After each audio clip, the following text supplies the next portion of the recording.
समर्पण भाग 4 साष्टांग प्रणामम। पंचभूत से बने हमारे शरीर का उत्तराधिकारी ब्रह्मांड है। इसे ब्रह्मांड को अर्पित करना चाहिए। जब हम समर्पण की बात करते हैं तो उसका मतलब हमें निस्वार्थ भाव से अपने आप को पूरी तरह और खुशी से उस ब्रह्मांड के प्रति समर्पित करना चाहिए जो कि हमारा उत्तराधिकारी है। इस प्रकार से संपूर्ण मन से और आनंदमय बलिदान को समर्पण कहते हैं। एक बार समर्पण करने के बाद फिर यह ब्रह्मांड ही हमारा उत्तराधिकारी है। यहाँ पर हम ब्रह्मांड के हाथ में एक कलम की तरह खड़े हो तो हम अपनी सभी समस्याओं से छुटकारा पा सकते हैं और आराम और शांति से जीवन जी सकते हैं। लेखक की उत्कृष्टता ही कलम की महानता है। लेकिन यही कलम अपने आप लिखने लगे तो फिर लेखन लेखक के अनुसार नहीं होता। इसी प्रकार हमारी बुद्धि जो जटिल स्मृतियों से भरी हुई है, उस बुद्धि को यहाँ कोई महत्व नहीं है।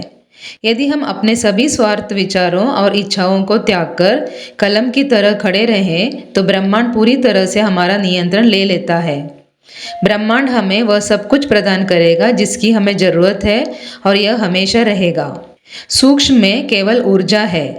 यहाँ पुरुष या महिला में कोई फर्क नहीं है। इसलिए यह कहा जाता है कि जब आप साष्टांग प्रणाम करते हैं तो आपके सभी अंग ब्रह्मांड में होना चाहिए। ऐसा नहीं कि महिलाएं केवल घुटना टेके। सारांश यह है कि यदि आप गुरु के सामने साष्टांग प्रणाम कर रहे हैं तो उनके पैर छूने का भी जरूरत नहीं है, क्योंकि हम अपने आप को पूरी तरह से ब्रह्मांड को अर्पित कर रहे हैं। मन हमारे भीतर नहीं है। यह संपूर्ण ब्रह्मांड में व्याप्त एक तत्व है। यह एक सूक्ष्म तल है। इसलिए किसी भी व्यक्ति के लिए मन को नियंत्रित रखना संभव नहीं है। हमारे अंदर केवल मन की साक्षी है। यहीं पर गुरु और गुरु तत्व का महत्व सामने आता है। केवल गुरु तत्व के माध्यम से ही हम सार्वभौमिक तत्व से जुड़ सकते हैं। हमें खुद नहीं पता कि ब्रह्मांडीय सिद्धांत में कैसे विलीन होना है।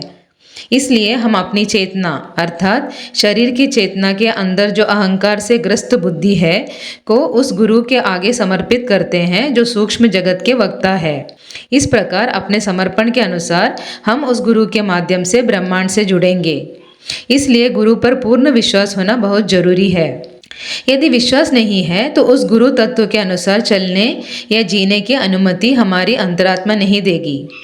जब हम गुरु के दिखाए मार्ग पर चल रहे हैं तो हमें गुरु द्वारा कहे गए शब्दों पर विश्वास करना चाहिए और उसी के अनुसार जीना चाहिए।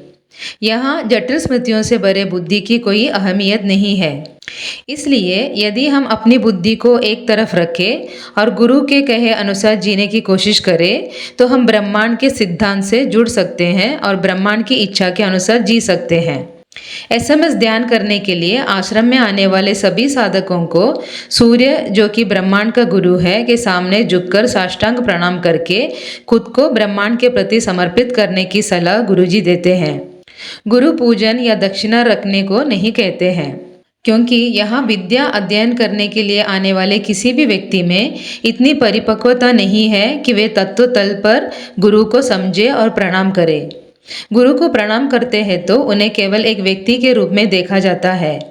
ऐसा मनोभाव रखने से विद्या सीखने आए लोगों में उनकी आगे की यात्रा में बाधा होगी। बाहरी रिवाजों और अनुष्ठानों से ज़्यादा हर एक व्यक्ति में आंतरिक परिवर्तन की ज़्यादा ज़रूरत है। तब जाकर मनुष्य को बेहतर करने की गुरुओं की इच्छा पूर्ण होगी। यहाँ पर जिस चेतन मन का उल्लेख है वह देह की चेतना में स्थित अहंकार से ग्रस्त बुद्धि है। जब हम इस बुद्धि को पूरी तरह से गुरु के प्रति समर्पित करते हैं तो हमें गुरु मार्ग या गुरु तत्व से ब्रह्मांडीय चेतना में विलीन कर देता है। अर्थात अहंकार बोध यानी सिर्फ स्वयं के प्रति बोध को छोड़कर हम अहम यानी आत्मबोध वाले बोध में विलीन हो जाते हैं। फिर हमारी बुद्धि के अनुसार नहीं बल्कि ब्रह्मांडीय ऊर्जा के निर्देश अनुसार जीने लगते हैं।